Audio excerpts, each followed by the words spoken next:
Welcome to World Peak Radio, and we give you a double image of life, and we are everyday people. I'd like to welcome you all to the show on this Black History Day within this Black History Month, right? The Woman King, great movie. But what was the Woman King movie really about? The Woman King was about the Yoruba people, and that's Yoruba, because they touched every part of black people on the planet. Give you an example. Oduduwa left Saudi Arabia, Mecca, went through Egypt, Ethiopia, and finally settled in Nigeria, or what they call Nigeria today. And along that journey, he was spreading the religion or culture of Yoruba. Then the slave trade happened, and they brought that religion of Yoruba to the Americas. And then it spent off into the Mexican culture of Santeria, and then it influenced the black Christian church. That's why you see the hats being worn, some of the Holy Ghost dances, that's all intertwined with Constantine's Christianity, but some of the Yoruba also was coming out of the Coptic Christianity, right? And it tells you this in certain books, and also how we left civilization to live a jungle life. It's all right there. It's all connected. So let me get into it and prove what I'm saying by research.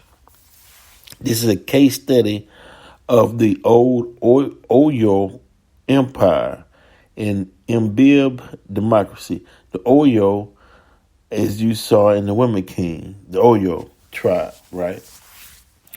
The Yoruba people and descendants are black people who occupies the southwestern area of Nigeria and Africa. But remember, Nigeria was named Nigeria in 1897 by a white woman, but we talking about before the term Nigeria, but in that region. The origin and existence of the Yoruba race can be traced to their ancient father, Oduduwa, who migrated from the ancient city of Mecca in Saudi Arabia, right? From the ancient city, right, of Mecca in Saudi Arabia, meaning ancient, that they were there first. The blacks were the Arabs who left Mecca, Saudi Arabia, and then when General Mukmuk removed the Caucasians and sent them to the Caucasus Mountains, they gathered up all they could find. The ones that they couldn't find that was there, and the blacks who had hid the white women that took them to be wives, they started mixing, and you have what you have today. That's why you go to some parts in the Middle East, you see dark Middle Easterners and light Middle Easterners, and it's all a mixture. But on TV, they just show you the pale Arabs, right? But that's how that all took place. But let's get back to it, because this is very interesting, right?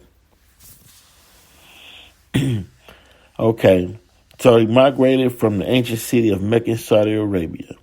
Oduduwa's father, Lamurudu, and most of their Arabian relatives were Muslims. But Oduduwa is an idol worshiper. They revolted against him, and he fled from Mecca to El Ifa, an old township of western Nigeria. Right, the Yoruba race begins to grow through the expansion of Oduduwa's sons and daughters, and they formed peoples and languages. Among are their Igbodos, Ketu, uh, Ijbu, Ijisa, Ondu, Ikel, Al-Iji, and etc. They became kings in all these towns and spread through the surface of the present Yoruba land in western Nigeria.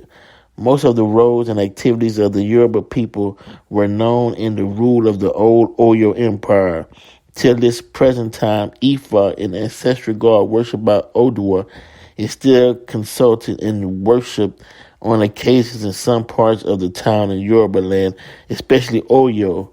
We have other cultural festivals like Igun Masquerade in Osun, also Gobo, the river gods in other parts of the Yoruba kingdom. Most of the Yoruba race have similar cultural heritage in their taste for food, fashion goes on. Okay, Oyo City, through they were conquered. The Yoruba hold on to the dignity and integrity of their culture, the political institutions of the Yoruba people through their kingship rule shows that democracy has existed in the Yoruba land before the arrival of the Europeans. In conclusion, the history and culture of the Yoruba race has explained the role of the Oyo Empire, historically bringing the glory back to the culture of Yoruba people through the development of their culture and heritage, prosperity, power, and respect for the Yoruba people and their culture. The question now, whether in this modern world and civilization, if these people still devoted to their culture, values, and ideas which they embodied, right? So basically, it's just telling you that the Yoruba people had democracy before the Europeans. They come out of Saudi Arabia, Mecca, goes through Egypt, goes to Ethiopia, and landed in what is known today as Nigeria. From there, during the slave trade, they brought their system, lifestyle, their tradition, their ways into the Americas. It spread it to Santeria with the Hispanics and all throughout the Caribbean, right? Black history as a connection, right? It's everywhere, but since the colonizer is the great divide and conqueror, he separated. Even though we see some similarities, we couldn't distinguish what we were seeing. We couldn't put our finger on it. And so that's what we're trying to do today. Okay.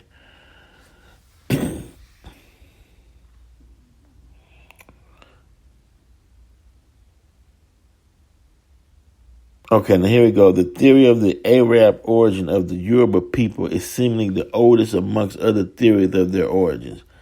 This is because the original Yoruba oral tradition pertaining to their origin subscribes to the East as a location of their origin. The East is believed to be Arabia or Mecca. There are many reasons why scholars from the 19th century, 20th century goes with this. The region of, okay, that's that. The Yoruba people are some of the most widely distributed ethnic groups across many parts of West Africa. They are known to occupy some major parts of Nigeria, Togo, and Benin Republic as indigenous. In Nigeria alone, there are over 40 million Yoruba-speaking people. The Yorubas are distributed all over Nigeria. Officially, they are indigenous of the western part of Nigeria, comprising Lagos, Ekiti, Ogun, Ondo, and Oyo states.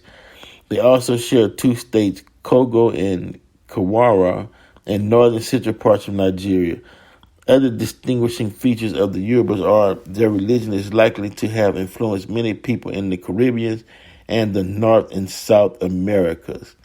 They take pride in the acquisition of formal education, right? Okay, despite the progress the Yorubas have made in preserving and documenting their history, the history of their origin remains one of the most contested and obscure.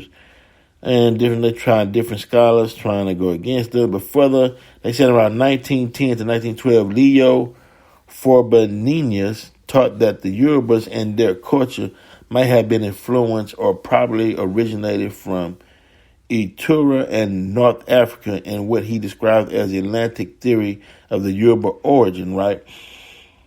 Olmunde Lucas in 1948 suggested a pre-dynastic European and possibly Christian origin of the Yoruba, and he's talking about the Coptics, right? But now these are white people who are getting a hold to it because they saying, look, we want to muddy up the history to confuse the people. Is basically what they're saying.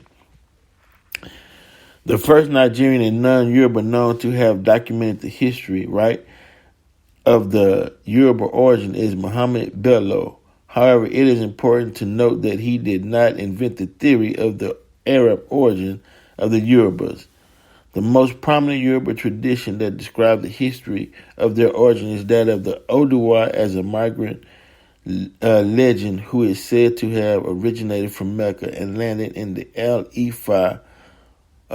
Wesley Muhammad, a scholar of Islamic and Near Eastern studies, is adamant that the Yorubas and strictly those of Oyo descendant originated in Arabia, which is true.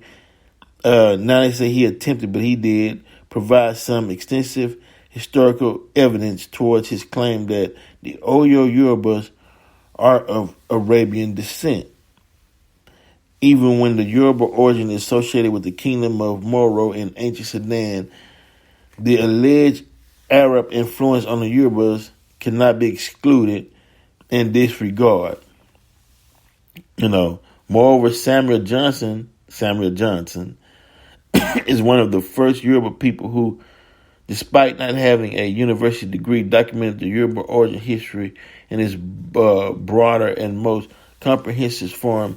His views on Yoruba history are highly respected. He interviewed many people. But the most part is what they're saying. Okay, let me give you this. Is what I was getting to right here.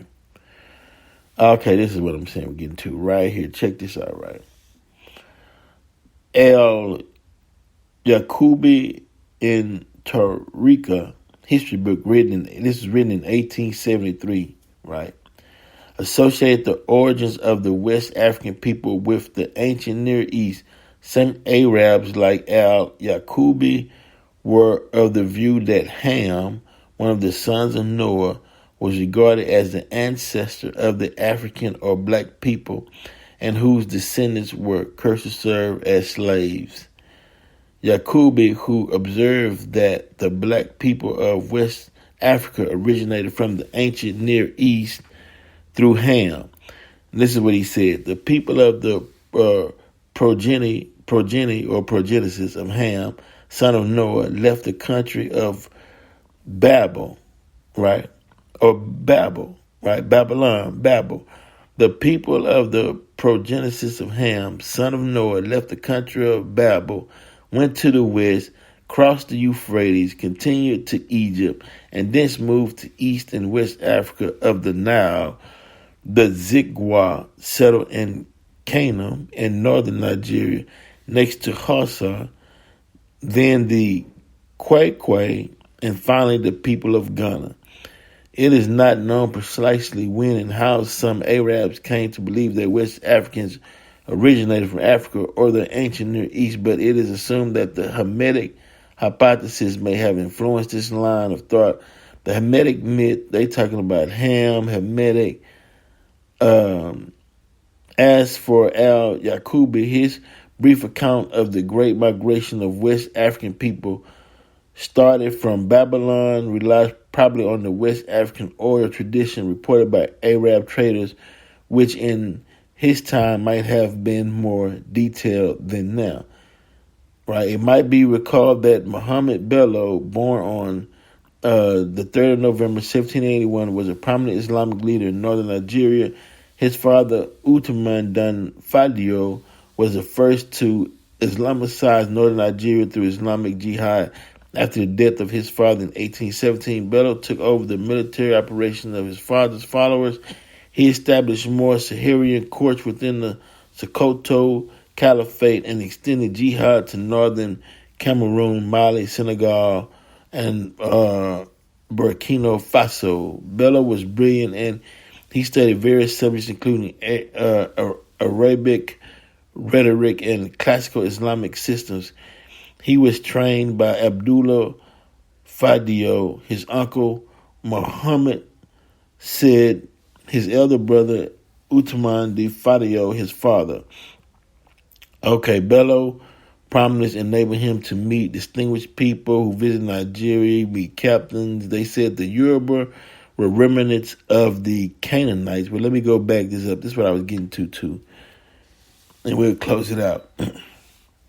This might have been accorded Bello the opportunity to meet the Arab and Islamic preachers from the Near East, Mali, and Northern Africa who might have influenced his thoughts on the Arab origin Yoruba. Okay, here we go.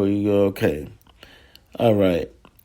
In 1812, Lang quoted Bello, who said that the Yoruba ancestors came from Iraq in Arabian country.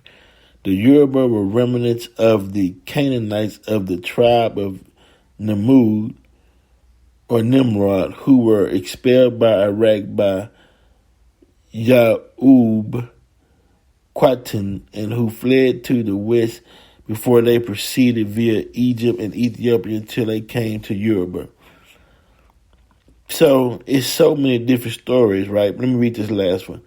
Furthermore, in the same book, Enrique Masur Bello noted that the original Yoruba ancestors were the Canaanites, the descendants of Nimrod who left Arabia because of some internal conflicts that led to their persecution until they arrived in Yoruba land. Muhammad 2013, something 19. After Bello, many more Yorubas and writers of the Yoruba history have continued to associate the Yoruba origin with Arabia, along with Bello's writing and the Yoruba oral tradition that linked the Yoruba origin with the East.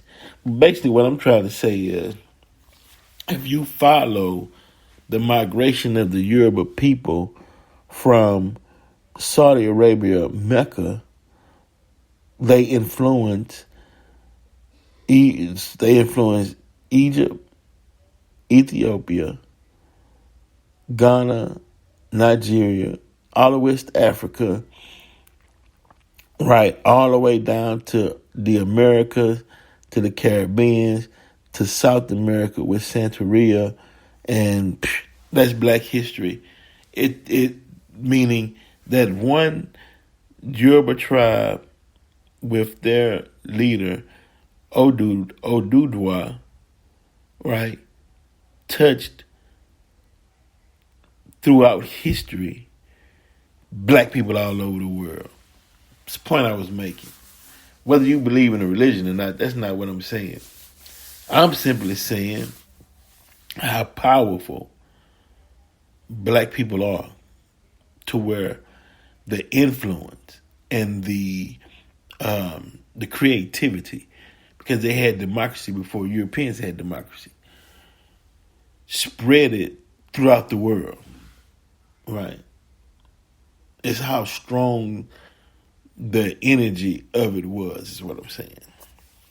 Verbal Pick Radio, we're out.